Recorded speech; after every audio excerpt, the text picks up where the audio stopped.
The only way I know of finding it is to drill.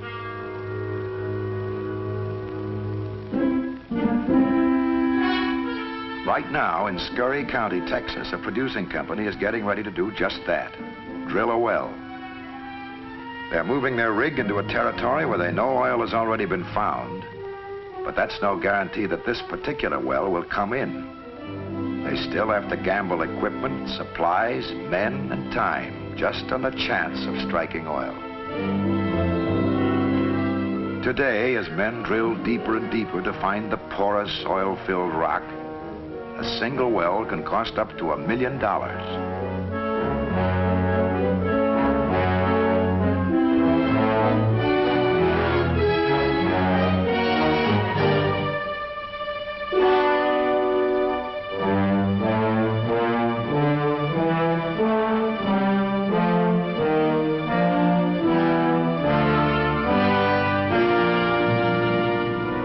In the oil fields, some wells flow by themselves. Others have to be pumped. In many oil-producing states, each well produces under a field quota called an allowable, which is set by state authorities. Such scientific conservation methods mean progress, and nobody knows it better than the state conservation man who works with the oil companies. That's right. You know, in the old days, sometimes as much as 2/3 of the crude they might have gotten was left underground. Taking out oil as fast as possible is inefficient and wasteful. Around here, you'll find wells 20 and 30 years old being reworked and oil being recovered. But in some places, the stuff's lost forever. Measuring and checking as I do every day, you don't find such waste going on now. In many modern fields, recycling plants process a lot of the natural gas that used to be wasted. These days, the gas goes through all this fancy equipment, and out of it comes chemicals, which are used in making cloth and paint and plastics and I don't know what all. If that's not progress, what is? Well, time to eat.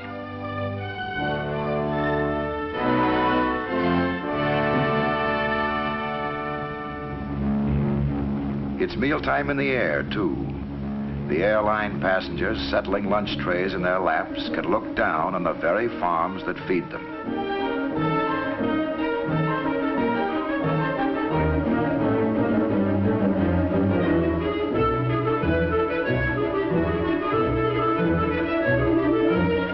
Farming has changed more in the last 50 years than it did in the previous 1,000.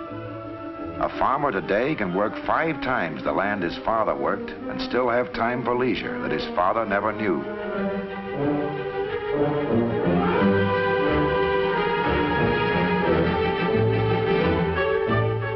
The petroleum that runs these modern hired hands has not confined progress in farming to the fields. Life is easier for the farm wife, too. For one thing, her woodpile is a thing of the past. To do her cooking and heating today, she can have liquefied petroleum gas delivered to the house by a local dealer.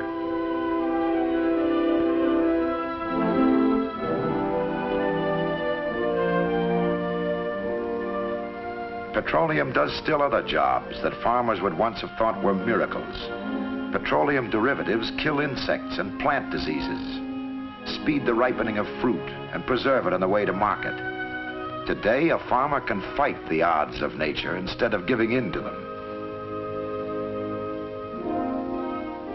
Each hour of the day, our oil-thirsty nation demands over 10 million gallons of petroleum products.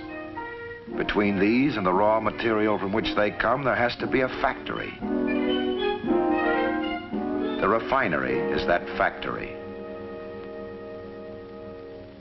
Just a few decades ago, a refinery was a primitive still, making only kerosene. Today, some of these great plants employ thousands of people. To many an American community, their establishment and growth has meant new economic life. Listen. My job is painting, keeping the outside of all these pipes and columns in good shape. I used to live here before the refinery was built. Hunted rabbits in the brush where those alkylation units are now. There wasn't much doing over in town then. A lot of folks were even fixing to move out. But then the company moved in and set up this refinery. That gave new life to the town, new jobs. It meant a lot. Now almost every family has someone in the oil business.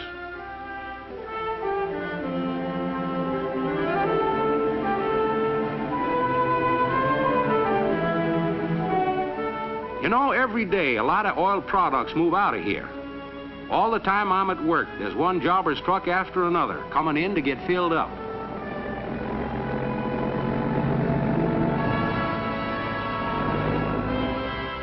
One of the biggest carriers of both crude oil and refined products is the modern tanker, which with speed and economy can deliver its cargo to any port in the 7 seas where it may be needed. The oil industry's own Navy is a vital factor in the security of our nation. This tanker sailing westward tonight from San Pedro, California, is carrying in her side and center tanks aviation gasoline, jet fuel, and diesel fuel.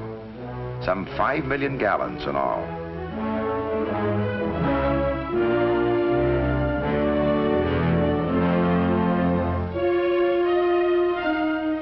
While the tanker is loading in California, a barge filled with home fuel oil has just left a refinery in Louisiana and is heading slowly upriver for the docks of an independent distributor.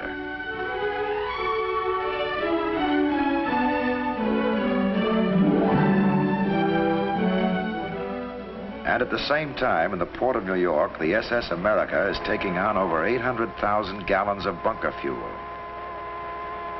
Since petroleum provides the power for both our ships of peace and for our ships of war, oil power means sea power for our nation. Power for the sea is also power for the land. More than any other country in the world, America is a nation on wheels.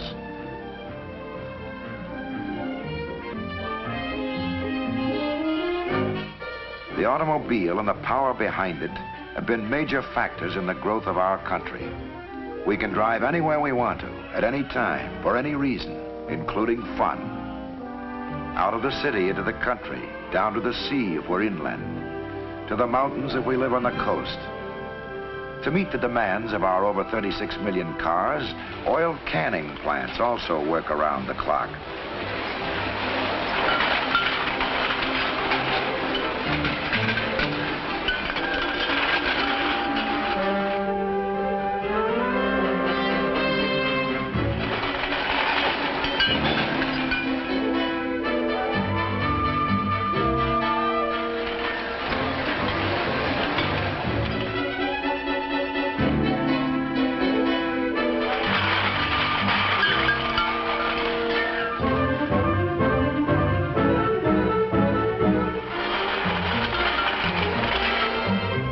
Together, we drive our cars 1 billion miles a day. It seems no other people in the world want so much just to get going when they have a little time. Maybe it's just that no other people can get going so easily.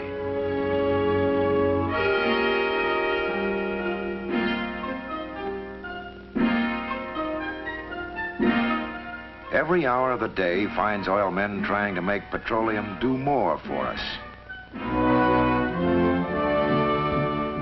The oil scientists and research laboratories are pace setters in the race of progress, working with products still unnamed and some that are still unthought of.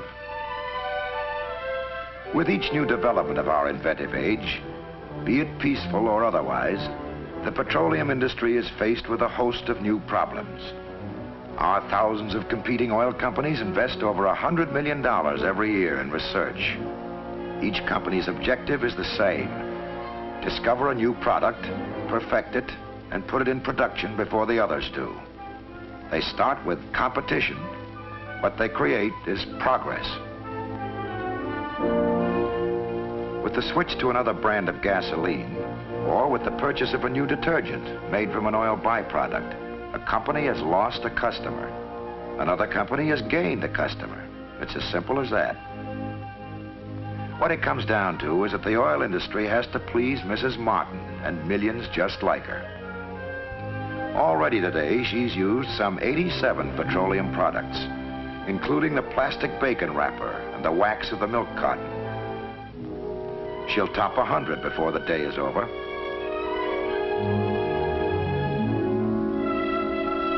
Mrs. Martin is the customer, and the customer is the boss of the oil industry.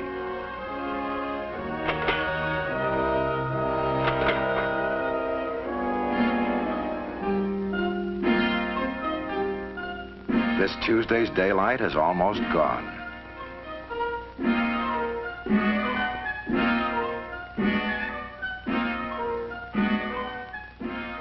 Electric power stations are getting ready for the hour of peak load, that sudden increase in the demand for service which comes with the dark. Even though the old oil lamp is a thing of the past, oil still helps light up America.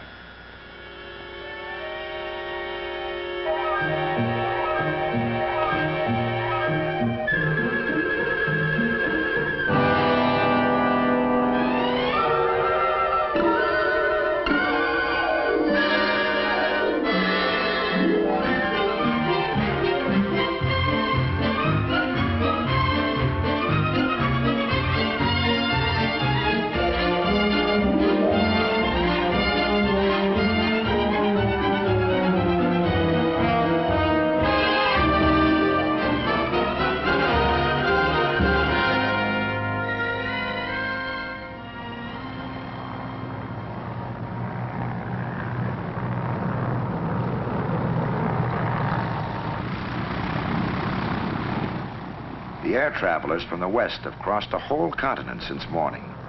But not for 1 mile or hour were they out of hearing of the men and women in the petroleum industry. Oil and the people who bring it to us are so much a part of our lives that they are everywhere.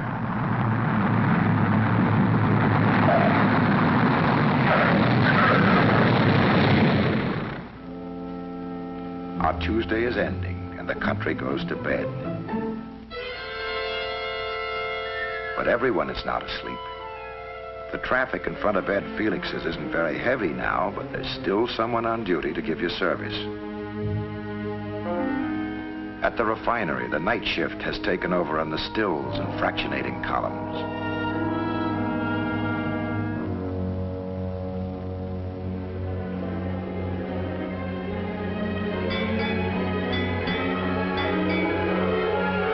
The tanker is plowing on at 16 knots. On the bridge, the mate is checking the course to a port 7,000 miles away.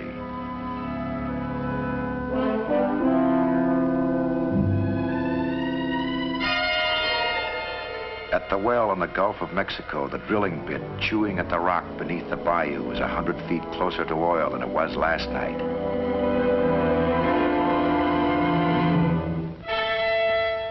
At the Indian River pumping station, other grades of crude are in the line now, pushing ahead of them the shipment the refinery needs tomorrow morning.